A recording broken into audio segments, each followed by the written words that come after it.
Bonjour tout le monde, bienvenue dans une nouvelle vidéo.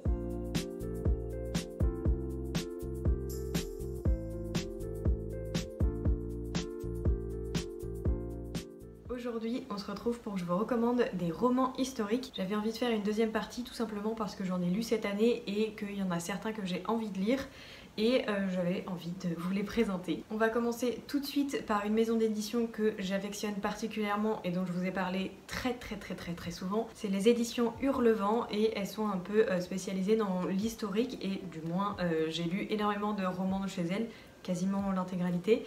Je vais vous parler de la Duchesse de Buckingham, je vous mettrai la couverture juste ici. Je l'ai lu en février ou mars je crois, de cette année.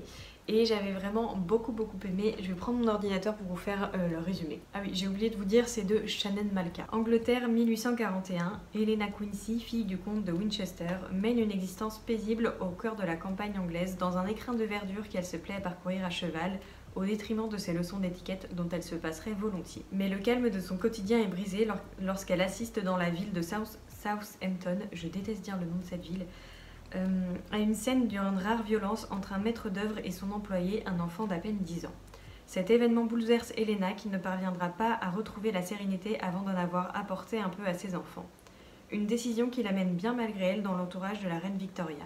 À Buckingham Palace, Helena découvre un milieu qu'elle ne connaît pas et est emportée dans le tourbillon de complots et de mondanité qu'elle accourt. Et alors qu'elle se fait quelques alliés et que la passion amoureuse s'invite, des figures menaçantes commencent à se dessiner, avide de la plonger dans le déshonneur, tandis qu'au-delà des grilles majestueuses du palais, le peuple gronde. J'avais vraiment adoré le personnage d'Helena Quincy parce qu'elle ose dire ce qu'elle pense et elle veut faire entendre toutes ses revendications. Et vraiment les passages entre elle et la reine Victoria étaient très intéressants parce qu'on sent que la reine Victoria veut asseoir son autorité mais qu'Helena ne pense pas forcément comme elle. Et il y a une tension entre elles deux et c'est pas forcément toujours dit, vraiment il y a beaucoup de non-dits et d'ambiance, de tension entre elles. J'ai trouvé que c'était très intéressant. Et aussi le travail infantile qui est dénoncé dans ce roman est également un sujet important à traiter et j'ai trouvé que c'était assez bien fait. Il y a un petit garçon aussi qui est présent dans les personnages que j'ai beaucoup aimé, j'ai trouvé assez attachant et j'aimais bien la relation qu'il avait avec Helena. Ah oui, j'avais noté aussi dans mon carnet de lecture qu'il y avait aussi les sujets du tabou de l'homosexualité et la place de la femme qui était traitée et j'ai vraiment bien aimé ce côté-là. Il y a aussi un petit peu de politique avec les charistes, si je dis pas de bêtises. En tout cas, c'était une politique en place à l'époque. Enfin bref, c'était un groupement politique plutôt en place à l'époque. Et j'ai trouvé que c'était assez intéressant d'avoir aussi cet aspect-là. Donc qui n'était pas forcément que dans la cour de Victoria. Parce que c'est aussi un aspect que j'aime beaucoup, les histoires de la cour et tout. Je trouve que c'est toujours assez sympa à découvrir. Et j'aimais bien aussi le côté où on voyait aussi le peuple et ce qu'il pouvait vivre. Et comment Helena allait réagir à ça.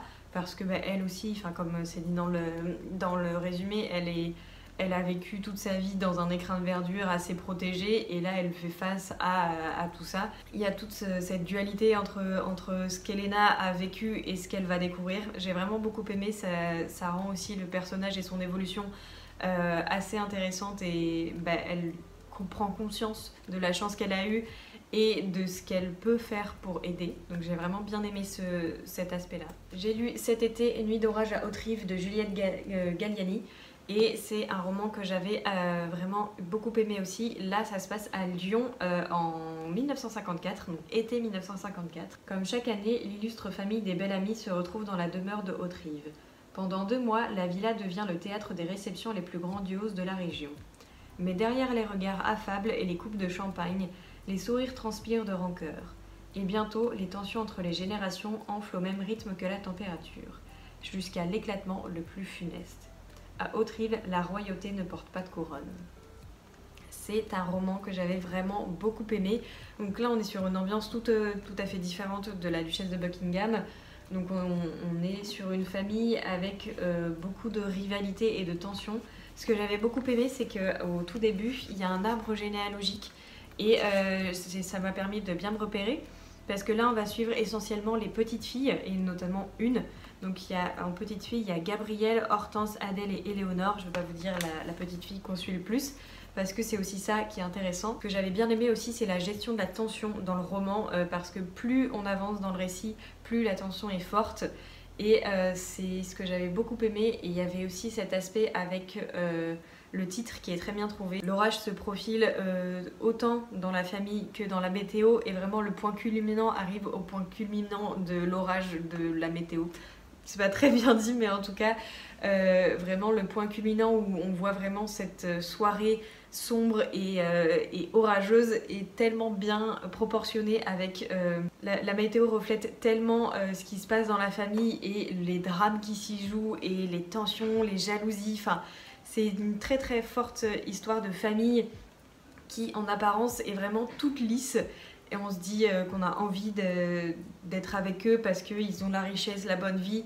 Mais à l'intérieur, c'est vraiment des relations distendues, très, très inégales et très emplies de jalousie, en fait, tout simplement. Et c'est un aspect que j'ai vraiment beaucoup aimé. Aussi, on suit une domestique, on suit les domestiques et la famille. Et c'est aussi un aspect que j'aime beaucoup dans les romans. Je vais vous lire l'avis de Louise, l'ivresse de lire des livres, parce que je trouvais qu'il était assez cohérent avec ce que j'en avais pensé. Il est juste ici. Une ambiance exquise à la Downton Abbey qui se transforme en une ambiance plus sombre petit à petit. J'ai retrouvé un petit côté Gossip Girl qui m'a beaucoup plu. Une écriture incisive et mystérieuse qui m'a happée. Les personnages m'ont tantôt agacée, tantôt vraiment touchée. Et c'est vraiment aussi ce que j'ai ressenti sur la petite fille qu'on suit. Je l'ai trouvée odieuse et charmante à la fois. Vraiment, il y a des moments où on a envie de la prendre dans ses bras et de se dire c'est vraiment une fille absolument géniale. Et au fur et à mesure, on se dit mais quelle peste, on la déteste. Et l'autrice arrive à bien gérer ce côté on les adore et on les déteste. Vraiment, j'ai vraiment beaucoup aimé. En tout cas, je vous invite vivement à découvrir ce roman si vous aimez les histoires de famille, entre la famille et les domestiques aussi. Il y a une place très importante des domestiques, donc voilà, je vous le conseille vivement. Ensuite, je vais vous parler de Descendre sur tes mains de Nora Lake. Je vais passer rapidement parce que je l'ai présenté dans un update lecture tout récemment. Je vous le mettrai dans la barre d'infos et dans le petit i juste ici. Voilà, je vais passer rapidement. Si vous voulez mon avis détaillé, je vous laisse aller voir la vidéo.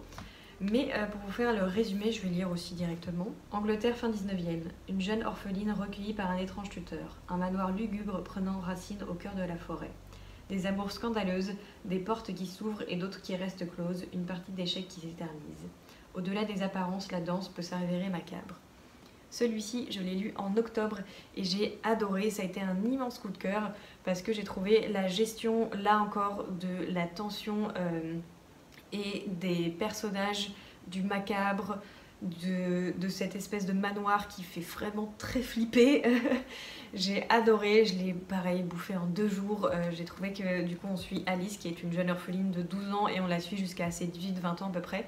Et du coup c'est une orpheline qui n'a jamais connu ses parents. Quand son père biologique décède, l'un des amis de son père va la recueillir. Et c'est un homme du coup qui s'appelle Isaac. Et c'est un homme charmant au premier abord mais qu'on va découvrir s'avérer ignoble. Bref, c'est un roman que j'ai vraiment beaucoup aimé. Il y a des trigger warnings que je vais quand même vous lire parce que c'est important si jamais c'est des sujets sensibles pour vous. On va parler suicide, sexe, violence et sang. Donc voilà, si jamais vous voulez un avis beaucoup plus détaillé, je vous laisse aller voir ma vidéo parce que j'en parle vraiment depuis trop longtemps. Ça fait vraiment 3 vidéos de suite que j'en parle. Mais en tout cas, je trouve que la gestion des personnages est très bien faite, que c'est un roman parfait pour l'automne-hiver parce qu'on est dans un manoir en Angleterre, on a une ambiance poisseuse, sombre, brumeuse, tout ce que vous voulez. J'ai trouvé que c'était vraiment génial. Ensuite, j'ai envie de vous parler de Pour que chantent les montagnes de Nguyen Phan Ke Mai. C'est une autrice vietnamienne, j'espère que j'ai bien prononcé son nom, même si j'ai des doutes. Je vais pareil prendre mon ordinateur pour faire le résumé. Vietnam 1960. Depuis leur refuge dans les montagnes, la petite Oong et sa grand-mère Diolan regardent Hanoï brûler sous le feu des bombardiers américains. Une semaine plus tard, Oong découvre les décombres qui ont remplacé sa maison. La guerre, l'ombre qui a emmené ses parents et ses oncles dans les forêts du sud, vient de faire une entrée brutale dans sa vie. Pourtant, malgré la destruction, le quotidien reprend son cours dans la capitale. Des colonnes de fumée s'élèvent tous les soirs des abris de fortune.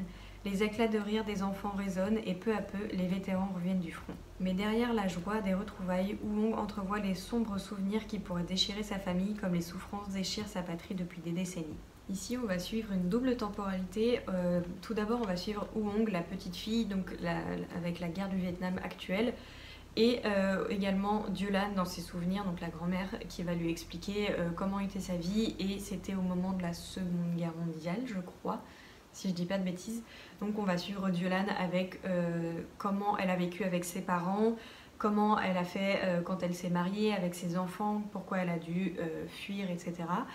Et on va suivre toute son épopée, et en même temps, avec la guerre actuelle, quel est son lien avec sa petite fille, comment sa petite fille vit les choses, parce qu'elle a vu ses 2 parents partir au front, elle a vu aussi ses oncles partir au front.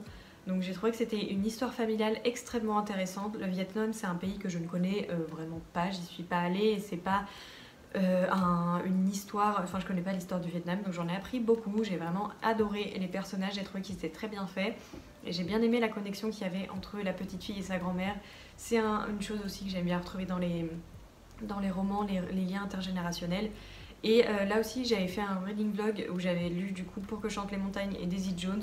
Là aussi c'est un roman que je peux vous conseiller en roman historique, mais j'avais déjà parlé de Taylor Jenkins Reid dans ma première vidéo, mais je vous laisse mon reading vlog si jamais vous voulez aller le voir. Et une chose que j'avais trouvé très intéressante et très importante, c'est qu'il y avait un arbre généalogique, et là on pouvait vraiment suivre qui était qui, parce que je crois qu'il y a genre 5 ou 6 enfants, et c'était assez compliqué, et c'est aussi des prénoms que je ne connais pas, donc je savais pas si c'était un homme ou une femme.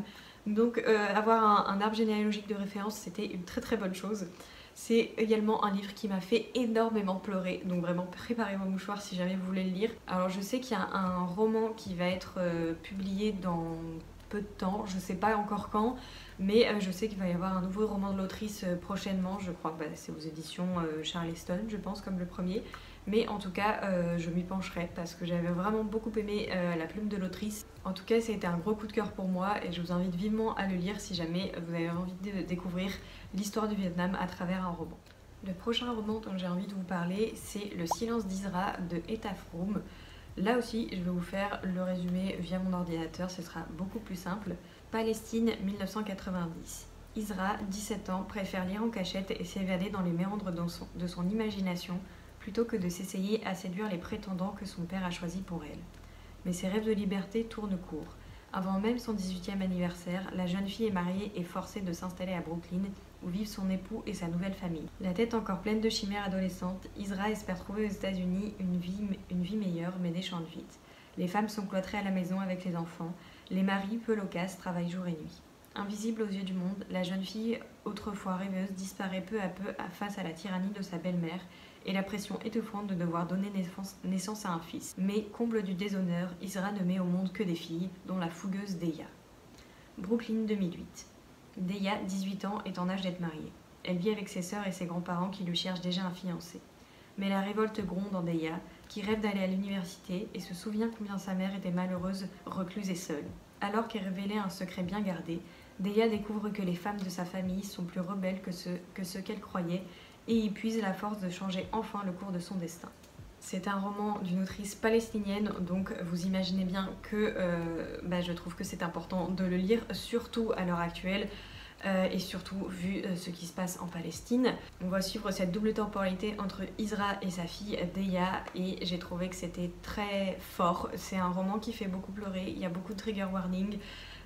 Voilà, il y a de la violence conjugale, violence physique, enfin... C'est un livre dur, c'est un livre poignant, c'est un livre important à lire, et vraiment je vous invite plus que tout à vous renseigner et à le lire, parce que ça m'a mis une grosse claque. J'étais pas du tout prête à m'en prendre comme ça là, c'était vraiment... j'ai peu de mots pour le dire, donc je pense que je vais vous lire ce que j'avais écrit dans mon carnet de lecture, parce que ce sera beaucoup plus simple que moi qui essaye de dire des choses brouillonnes. Ce livre a été une grosse claque. Le titre du livre est tellement révélateur et évocateur une fois qu'on connaît l'histoire. Pendant ma lecture, j'ai été émue, touchée, révoltée, j'ai même eu de l'espoir. Je suis passée par tout un tas d'émotions qui étaient puissantes. Les 3 personnages féminins principaux ne se ressemblent pas mais se complètent. Deya lutte pour ses droits et ses choix malgré les points de vue très arrêtés de sa grand-mère. Elle veut poursuivre son rêve d'aller à l'université plutôt que de se marier. Isra est tellement touchante, on sent qu'elle a mille et une choses à dire, qu'elle veut faire entendre sa voix, mais elle se tait pour ne pas blesser son mari et sa belle famille, et elle fait en sorte de respecter au mieux les traditions. Voilà, donc je pense que vous aviez mon avis complet. On suit 2 femmes qui vivent sous une pression très forte de leurs coutumes, malgré le fait que tout se passe à Brooklyn. En fait, c'est assez difficile pour Deya parce qu'il y a un choc de culture entre la culture palestinienne et la culture américaine. Elle n'a jamais vécu en Palestine et veut les libertés que peuvent avoir les femmes aux États-Unis, pardon. Et c'est un roman que, franchement, je vous invite tellement à le lire. Je me répète, mais vraiment, lisez ce livre, il est tellement important, surtout à l'heure actuelle. Après, je vais vous parler de Hotel Castellana de Ruta Sepetys. Pareil, le résumé, vous avez compris, je vais vous le lire. Été 1957. Passionné de photographie, Daniel Matheson, un jeune américain, entend profiter de ses vacances à Madrid pour explorer le pays de naissance de sa mère à travers l'objectif de son appareil. Dans l'hôtel Castellana, où il séjourne avec sa famille, travaille la belle et mystérieuse Anna. Daniel découvre peu à peu son histoire et à travers elle le poids de la dictature franquiste. Bon, je trouve que c'est pas un résumé incroyable, mais en tout cas on va suivre du coup Daniel qui est hispano-américain, donc sa mère est espagnole, et ils vont découvrir la dictature franquiste. Ils vont séjourner à l'hôtel Castellana, là où séjournent tous les expatriés, tous les touristes. Donc ils ont tout le faste et le bon côté de l'Espagne, mais les Espagnols, eux, vivent sous une dictature très autoritaire et très dure, une dictature en soi. Et lui veut vraiment découvrir ce qu'est vraiment l'Espagne et ce que vivent vraiment les Espagnols, et Anna va l'aider à ça. C'est un roman également coup de cœur. Attendez, je repose mon ordinateur. Voilà, c'est un roman également coup de cœur. J'ai adoré les 2 personnages. Je trouve que l'autrice s'est extrêmement bien renseignée sur la dictature franquiste et ce qu'était vraiment Franco et ce qu'il a vraiment fait endurer aux Espagnols. C'est une période historique que j'ai beaucoup étudiée pendant mes études, donc j'ai vraiment pu voir tout le travail de recherche qu'avait fait l'autrice. Je l'ai lu extrêmement rapidement, pour tout vous dire, il fait 600 pages, je l'ai lu en 2 jours, mais c'est des chapitres qui sont assez courts et c'est un rythme tellement haletant qu'on a envie de savoir la suite. Les pages défilent toutes seules, et je crois aussi que c'est du young adulte, donc ça se lit assez rapidement également. J'ai trouvé Daniel très curieux et assez curieux pour aller au-delà du filtre, du voile qu'on a envie de mettre pour les étrangers. Et cette histoire de photographie est très impactante aussi parce qu'il veut participer à un concours de photographie et son thème c'est vraiment l'Espagne, l'Espagne pour les touristes et la vraie Espagne des Espagnols. C'est pas très bien dit, mais vous voyez l'idée. Et j'ai trouvé que Anna était un personnage aussi très intéressant, très fort. Elle a du mal à lui faire confiance au début, bien évidemment, mais peu à peu, elle se dévoile et dévoile ce qu'elle vit vraiment et ce que les Espagnols vivent réellement. C'est une histoire touchante, poignante, également sur une période historique qui est très difficile, mais si jamais vous ne connaissez pas le franquisme et que c'est une période historique qui vous intéresse, je vous invite vivement à découvrir ce livre parce que c'est extrêmement bien documenté, extrêmement bien fait et dirigé. Donc voilà, je sais que j'ai entendu beaucoup de bien de Ruta Sepetys et de ses écrits, je sais qu'elle se renseigne assez bien, donc j'ai envie de découvrir ses autres livres. Ce n'est pas encore fait, mais je pense que ça se fera dans les prochaines années, ou dans les prochains mois. J'allais dire je vous invite vivement à le lire, mais c'est un peu le cas pour tous.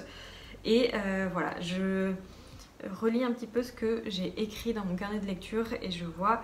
le livre aborde beaucoup de sujets autour du franquisme, la peur constante des Espagnols, l'étouffement, l'injustice. Elle aborde très bien le thème de la corrida, l'un des personnages remet cette pratique en question. C'était parfait. La corrida, c'est un sujet qui est assez sensible et moi je ne suis pas pour cette pratique. Et j'ai trouvé que c'était bien abordé, on voit pourquoi certains sont pour et pourquoi d'autres sont contre. Et j'ai trouvé que les deux points de vue étaient bien respectés et on comprend aussi les 2 points de vue, donc c'était aussi un autre point fort du livre.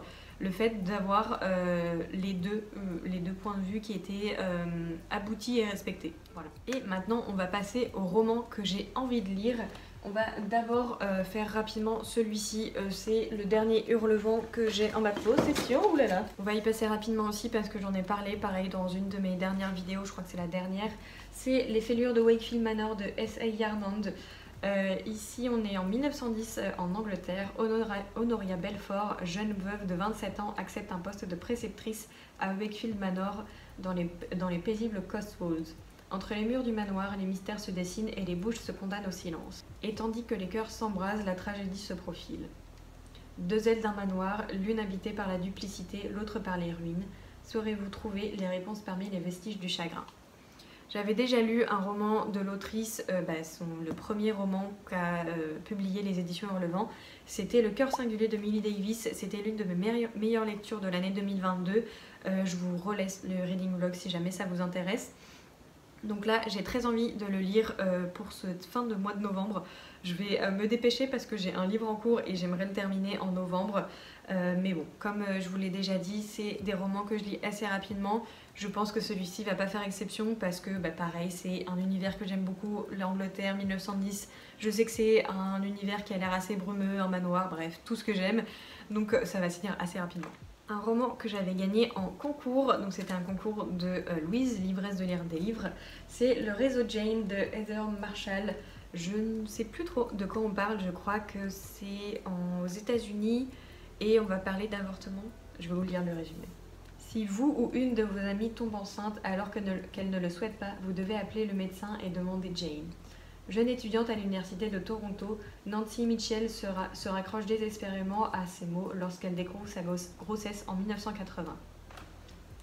Le jour du rendez-vous avec le docteur Evelyn Taylor qui pratique des avortements clandestins, Nancy suit à la lettre les consignes. Ne pas donner de nom de famille, venir seule, frapper 7 fois à la porte. Elle sait que se rendre au cabinet Seaton Street pourrait l'envoyer en prison. Pourtant, quelques années plus tard, elle rejoint le réseau Jane, en dépit du danger, pour venir en aide aux jeunes femmes dont elle partage le déchirement. Nancy trouve rapidement sa place dans cette famille de cœur et comprend que chacune a ses propres raisons et secrets pour prendre au quotidien ses risques insensés. Pour Evelyn Taylor, l'histoire a commencé près de 20 ans auparavant, dans un établissement religieux où les filles perdues étaient envoyées donner naissance. Inspiré de faits réels, un éclairage bouleversant sur un militantisme historique porté par les destinées des femmes en quête de liberté. J'ai eu beaucoup de mal à lire ce résumé. Voilà, je l'ai gagné en concours, il m'intéresse énormément, c'est un sujet qui m'intéresse et qui me touche particulièrement. Vraiment l'avortement, toutes les remises en question, tout ce qu'on voit aux États-Unis par exemple. Voilà, c'est forcément un sujet qui me touche, qui me parle. Je sais que ça a été un coup de cœur pour Louise, donc forcément ça m'intéresse et j'ai très envie de le lire. Je l'avais mis un petit peu de côté, je l'avais un peu oublié, mais là le résumé m'a donné très envie. Donc j'espère que je le lirai très rapidement dans les prochains mois. Et enfin, j'ai envie de découvrir The Silence of the Girls de Pan Barker. Il a été traduit, c'est Le silence des vaincus. Et pareil, je vais vous lire le résumé parce que je ne sais plus du tout de quoi ça parle. Je crois que c'est du point de vue des femmes durant la guerre de Troie. Mais c'est tout ce que j'en sais. Donc on va découvrir le résumé ensemble. La guerre de Troie, mythe fondateur de toute la littérature européenne, commence par la banale histoire d'une reine enlevée à son époux par un autre homme. Mais, prisonnière du camp grec, une autre reine observe le destin du monde se jouer sous ses yeux. Briséis, la captive d'Achille, par qui la guerre basculera. Presque 3000 ans plus tard, il est temps d'entendre sa voix, et à travers elle, peut-être celle de toutes les femmes laissées muettes par l'histoire et la littérature. J'avais lu aussi l'année dernière le Chant d'Achille, oui, j'ai eu un trou de mémoire. Oui, j'avais lu l'année dernière Le Chant d'Achille de Madeline Miller, et du coup on y voit Briséis forcément. J'avais pas aimé Achille, c'est pas un roman que j'avais énormément apprécié parce que vraiment Achille me sortait par les yeux à la fin, mais j'avais lu aussi également Circé de cette autrice que j'avais beaucoup aimé et je crois que je vous en parle dans la première vidéo sur mes recommandations de romans historiques. Mais voilà, en tout cas, Briséis, c'est un personnage que j'avais vraiment aimé et j'ai très hâte de le lire et de voir son point de vue parce que j'avais trouvé que c'était un personnage très intéressant et qui ne se laissait pas faire déjà dans le champ d'Achille. Alors je sais pas si c'est historiquement juste ou non, enfin de toute façon c'est un mythe, donc bon bref. Là je l'ai en anglais, j'avais envie de le découvrir en anglais, je crois que je l'avais acheté quand j'étais partie à Amsterdam, il me semble. Enfin bon bref, je l'avais acheté en vacances à Amsterdam ou Rotterdam, je ne sais plus. J'avais un peu peur de le lire, mais j'ai l'impression que je m'habite plus à la lecture en anglais et que ça me fait de moins en moins peur. Et je pense que je vais le combiner à une lecture audio, c'est ce que j'avais fait pour l'une de mes dernières lectures et ça avait vraiment bien fonctionné, j'avais beaucoup plus apprécié ma lecture et la compréhension était d'autant plus fluide. Donc voilà, je pense que je vais essayer de faire ça avec celui-ci. Je vais juste vous montrer des petits en-têtes de chapitres parce que c'est des petits oiseaux et je les trouve très jolis. Oula! Voilà. Je sais pas, je les trouve très mignons, j'aime bien cette édition, je la trouve assez jolie et voilà. J'adore la mythologie grecque, c'est un sujet que j'aime beaucoup. Je connais pas l'histoire de Bréséis, donc ça m'intéresse. Bref, je vais arrêter là parce que je me répète et le soleil est en train de me taper sur le visage et sur mon objectif. Voilà, je vous ai un petit peu rapproché pour faire la conclusion. J'espère que cette vidéo vous aura plu. N'hésitez pas à me dire si c'est des romans que vous avez déjà lus, si vous les avez appréciés. Si jamais vous avez d'autres recommandations pour moi ou même pour les autres qui verront cette vidéo, n'hésitez pas à le dire aussi en commentaire. En tout cas, nous on se retrouve très vite pour une prochaine vidéo. Salut!